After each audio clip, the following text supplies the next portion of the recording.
그런데 고려사 기록은 이것과 조금 다르게 나옵니다. 몽골군이 예성강까지 이르자, 예성강까지 왔으면 개경이 바로 코앞에 있는 거예요. 개경까지 이르자 개경 사람들이 두려워했다. 이때 최후와 그 사위 김약선이 가병으로 자신들만 호위했기 때문에 성을 지키는 사람은 모두 노약자들이었다. 이런 기록이 있는데 과연 그랬을까? 이 시점에서 최후를 지키는 가병들과 노약한 관병, 관군이 이렇게 분리될 수 있었을까 하는 의문이 들어요. 그래서 저는 몽골과의 전쟁기의 사료에서 최우에 대한 기록이 그 이후에 오염되었을 가능성이 있다고 생각을 합니다. 이거는 달리 살펴봐야 될 문제겠지만 여기서 중요한 것은 개경이 거의 포위된 상태에서 고려군이 몽골군과 싸우지를 않고 협상을 벌였고 이 협상의 결과 몽골군이 철수하게 하는데 성공을 합니다. 몽골군이 철수하는 조건으로 몽골이 요구하는 여러 가지가 있었어요. 인질, 엄청난 양의 곡물 이런 것들이 있었는데 이걸 받아들이고 몽골군을 철수하게 하는데 성공을 합니다. 고려의 전략은 일단 코앞에 있는 몽골군이 돌아가게 한 다음에 시간을 벌고 협상을 다시 한다는 것이었고 그 결과 인질은 우리가 못 보내겠다. 곡물은 몽골에서 요구하는 것을 그대로 받을 수 없다. 고려에서는 이 정도를 보낼 수 있다. 해서 대폭 감량하는 방향으로 협상을 진행을 하게 되는데 어쨌거나 항전을 주도하고 있다가 이때 개경이 포위된 상태에서 협상을 벌이는 이런 전략을 모두 최우가 주도해서 만들었다고 하는 점입니다. 그리고 그때 이미 강화도라고 하는 대안이 떠올라요.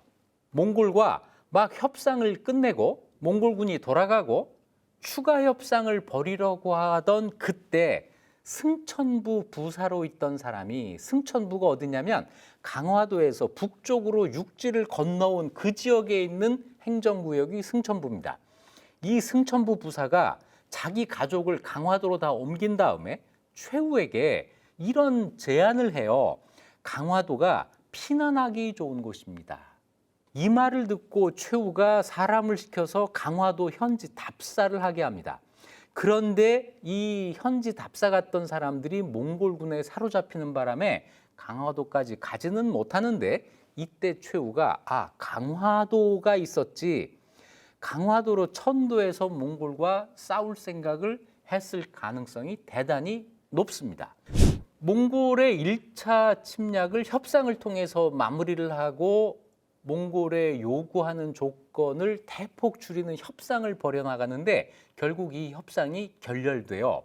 몽골 쪽에서 그렇게는 도저히 못 깎아주겠다 이렇게 되는 거죠. 이러면서 몽골과 다시 전쟁을 해야 되는 그 상황에서 최후가 강화천도라고 하는 승부수를 던집니다. 1232년 6월 16일 날 최후가 관리들을 다 모아요. 고위 관리들을 모아서 이 천도 문제를 의논하게 하는데 모인 장소가 어디냐면 궁궐 또는 관청이 아니라 최후의 집입니다. 자기 집으로 모이게 해요. 이거는 내 생각을 관철시키겠다고 하는 이 의지가 처음부터 강했다고 하는 거죠. 최후의 그 의사는 천도예요. 천도를 해야 되겠다. 이렇게 이야기를 하니까 사람들이 전부 최후가 두려워 아무 말도 못해요. 그런데 또 선뜻 천도하자고 하는데 동의하는 것도 아닙니다. 그러니까 사람들이 아무 말도 안 하고 침묵으로 반대 의사를 표현하는 이런 상황이었던 것 같아요. 그때 야별초 지휘관이었던 김세충이라는 사람이 바깥에서 호위, 보초를 서고 있어야 될 이 사람이 문을 박차고 들어와서 힐난하듯 그 안에서 회의를 하는 고위 관료들을 막 꾸짖듯이 이런 말을 하는 겁니다. 개경이 태조일에 지켜온 지가 200년이나 됩니다. 여기 성이 견고하고 군량비도 충분하니 힘을 다해 사수해야 됩니다. 개경을 버리고 어디로 간단 말입니까? 명시적으로 최후의 천도 주장에 반대한 거예요. 반대도 협상합시다 이 반대가 아니라 여기를 사수해야 됩니다. 항전론으로 천도를 반대한 겁니다. 그랬더니 최후가 김세충에게 성을 지킬 대책을 물어요. 성을 어떻게 지킨단 말이냐. 이걸 야별초 지휘관, 일개 지휘관이 어떻게 대답을 해요? 김세충이 대답을 못합니다. 김세충이 할 수 있는 대답은 뭐였겠어요? 여기서 우리가 죽도록 싸우면 되는 거 아닙니까? 왜 우리가 못 싸운단 말입니까? 정신승리해야죠. 이런 말밖에 못하죠. 그러니까 옆에 있던 대집성이라는 사람이, 대집성은 최후의 장인이 막 된 사람이에요. 대집성은 자기 사위, 권력자, 최후의 뜻을 읽고 있는 사람이죠. 이 사람이 나서서 이런 말을 합니다. 김세충이 아녀자처럼 대책 없이 말해서 대의를 저지하려고 하니, 대의는 최후의 천도론이에요. 이걸 막으려고 하니 처형해서 사람들에게 보이십시오. 김세충을 처벌하는 게 아니고 최후의 천도론에 반대하는 사람들에게 보이라는 거죠. 반대하면 죽일 거야. 이걸 보이라는 거예요. 그래서 김세충을 끌어내 처형을 합니다. 이러니 아무도 더 이상 최후의 천도론에 반대하지 못하게 됐겠죠. 이러면서 천도가 결정이 됩니다. 최후가 왕한테 다 결정이 됐으니 빨리 강화도로 가십시오라고 재촉을 하는데 왕이 미적거리고 결정하지를 않아요. 글쎄 이런 겁니다. 그랬더니 최후가 수레 100량을 증발해서 자기 집 재산을 강화도로 옮겨버려요. 자기가 먼저 옮기고 방을 내걸어서 기한 내에 출발하지 않는 사람은 군법으로 논하겠다. 이렇게 명령을 내립니다. 그리고 여러 도의 사람을 보내서 산성과 섬으로 백성들을 이주시켜요. 이런 방법으로 몽골과 싸우겠다. 개경에 남아있으면 안 된다. 그런 거죠. 그리고는 2개의 영군 2,000명을 동원해서 강화도에 궁궐 짓는 일을 독촉합니다. 결국 왕이 이기질 못하고 7월 6일 날 강화도로 옮기게 됩니다. 강화천도는 최후가 고집해서 독단적으로 억지로 왕을 강화도로 끌고 간 거예요. 이렇게 되니까 강화천도가 잘된 일인지 잘못된 일인지 그 책임은 전부 최후에게 묻게 됐겠죠. 이런 상황이 됩니다. 자, 고려가 강화도로 수도를 옮겼습니다. 몽골이 볼 때는 싸우자는 이야기야? 이거 명백하잖아요. 그래서 1차 침략을 했던 살리타이가 똑같이 2차 침략을 해옵니다.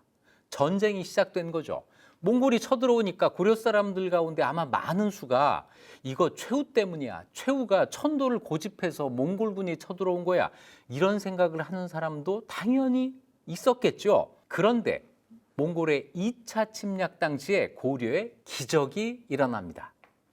몽골군이 전처럼 그대로 밀고 내려와요. 비어있는 개경을 지나서 지금 서울, 한양을 지나서 경기도 광주를 공격했는데 광주 지금 남한산성에서 몽골군을 막는 데 성공합니다.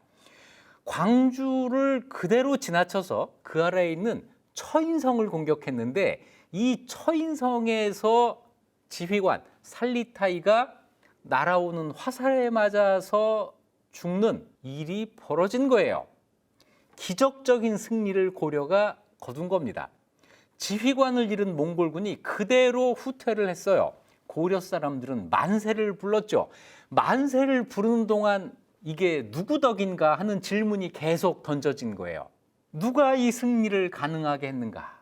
최후가 강화도로 천도했기 때문에 우리가 싸워서 이길 수 있었던 거야.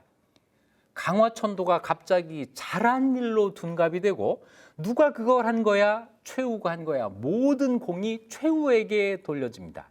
최후가 자기의 정치적 생명 아니에요. 정말 자기 생명을 걸고 한 이 도박이 성공을 한 거예요. 그러면서 최후의 어떤 지도력이라고 하는 것이 증명이 된 거죠. 최후의 권력이 더 강화됩니다.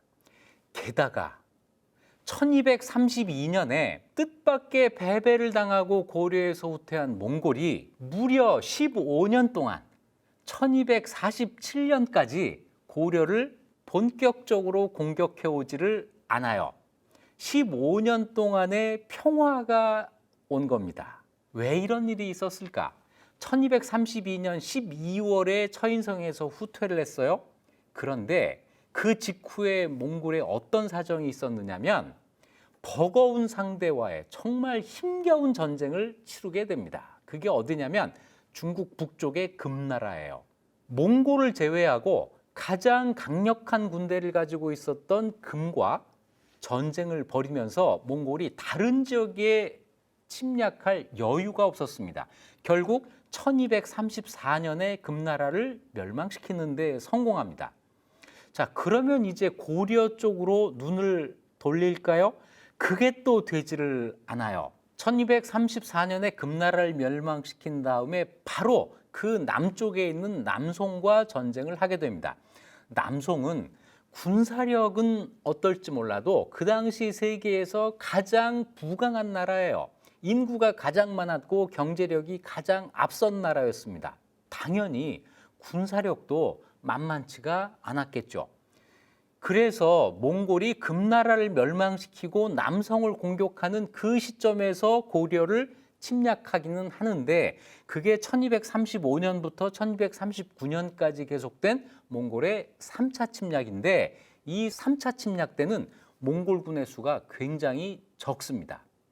몇 천 정도가 되지 않았나 싶은데 그러다 보니까 고려가 3차 침략 때는 몽골군과 전혀 협상을 벌이지를 않고 계속 전투만 했어요. 그만큼 고려에 위협이 되지를 않았다는 거죠.